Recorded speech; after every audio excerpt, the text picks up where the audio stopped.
Bismillahirrahmanirrahim. Assalamualaikum warahmatullahi wabarakatuh. Saya Hawa binti Alias. Hari ini saya akan membentangkan tentang pembangunan dan kebolehgunaan modul bahasa Arab Marhaban berteraskan CFR tahap A1 dan A2. Berikut merupakan ahli kumpulan saya yang terdiri daripada barisan pensyarah bahasa Arab di Jabatan Bahasa Arab Pusat Bahasa dan Pengajian Asasi Universiti Sultan Azlan Shah, iaitu Rahimah binti Abdul Rahman, Nurul Wardah Nazifah, saya sendiri Hawa Alias dan Muhammad Hafizuddin.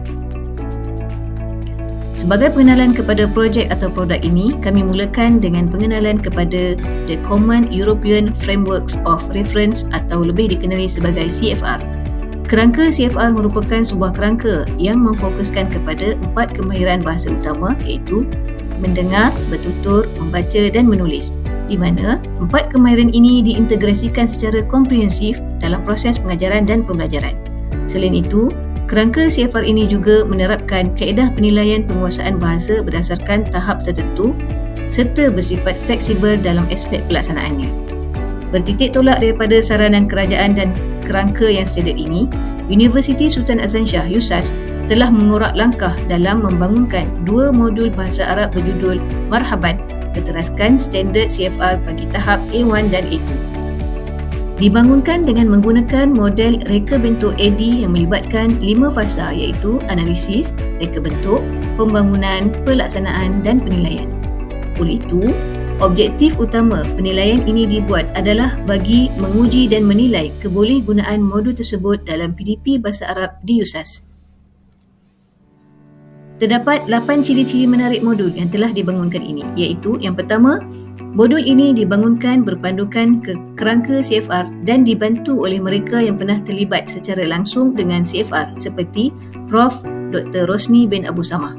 Yang kedua, modul ini juga berkonsepkan persekitaran Asia dan Malaysia yang lebih memudahkan pembaca memahami dan menghayati penggunaan bahasa Arab dalam konteks yang tepat. Yang ketiga, modul ini juga memastikan pemeringkatan setiap tahap antara A1 dan A2 adalah jelas supaya terdapat perbezaan di antara setiap tahap. Yang keempat, modul ini menekankan penguasaan 4 kemahiran bahasa yang utama secara komprehensif. Yang kelima, latihan pengukuhan yang pelbagai bagi setiap kemahiran bahasa yang disediakan dapat membantu pembelajaran kendiri pelajar. Yang keenam, pembangunan modul menggunakan konsep AD dan disemak oleh 4 orang pakar bahasa dan 2 daripadanya merupakan penutur jati bahasa Arab.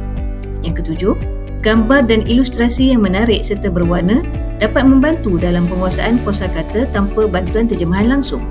Yang ke-8, audio perbualan menggunakan kod QR bagi memudahkan pembaca mendengar di mana sahaja menggunakan peranti masing-masing.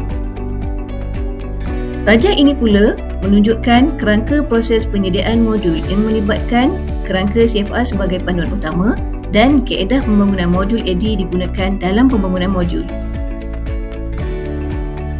Berikut merupakan contoh-contoh paparan modul yang melibatkan 4 kemahiran bahasa utama dan bahagian penguasaan kosakata. Seperti yang tertera di sini, dapat dilihat elemen tempatan dan Asia diterapkan dalam modul ini.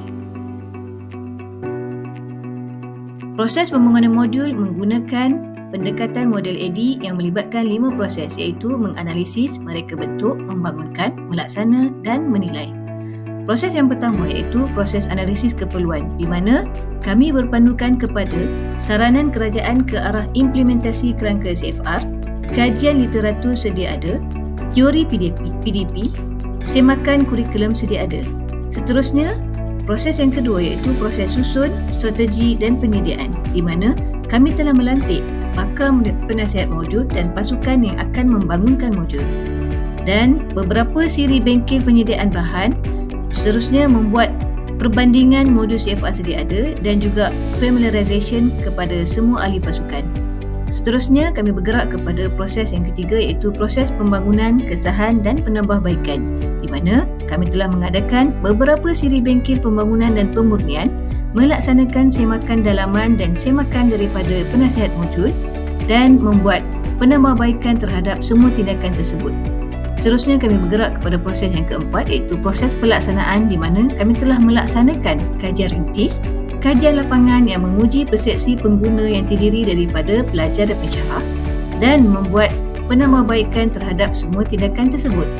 Dan yang terakhir ialah proses penilaian di mana kami telah melaksanakan semakan luaran daripada 4 orang pakar bidang bahasa Arab yang berpengalaman, 2 orang daripadanya merupakan penutur jati dan 2 orang daripadanya bukan penutur jati. Di samping itu juga, kami mengambil kira keputusan pelajar sebagai elemen kebolehgunaan modul. Seterusnya, kami membuat penambahbaikan hasil daripada penilaian tersebut. Hasil daripada penilaian keempat-empat penilai luar ini kami pecahkan kepada 3 bahagian utama, iaitu penyampaian dan persembahan yang merangkumi 6 item utama. Yang kedua, isi kandungan modul yang merangkumi 3 item utama. Dan yang ketiga, persembahan bahasa yang juga merangkumi 3 item utama. Hasil analisis kesemua penilaian yang telah dibuat oleh kesemua penilai luar ini mendapati modul ini selari dengan pendekatan CFR yang menekankan aspek penguasaan 4 kemahiran bahasa menerusi pelbagai bentuk aktiviti dan latihan sama ada secara kendiri ataupun secara berkumpulan. Manakala dari aspek kebolehgunaan pula, kajian mendapati modul ini sesuai digunakan untuk PDP Bahasa Arab di USAS. Oleh itu, kami melihat bahawa modul ini mempunyai impak yang besar kepada akademik dan institusi, seterusnya dapat memberi potensi komersial kepada IPT dan juga masyarakat umum. Impak kepada akademik dapat dilihat dari sudut pembangunan modul bahasa Arab berteraskan kerangka CFR, penerbitan modul dan juga harta intelek. Manakala, impak kepada institusi pula dapat dilihat dari 2 sudut. Yang pertama, pengajaran bahasa Arab dapat menjadi lebih komprehensif dengan mengintegrasikan 4 kemahiran bahasa secara seimbang. Dan yang kedua, pembelajaran bahasa Arab akan menjadi lebih mesra persekitaran tempatan dengan menerapkan elemen budaya setempat di dalam contoh, teks, latihan dan aktiviti bahasa.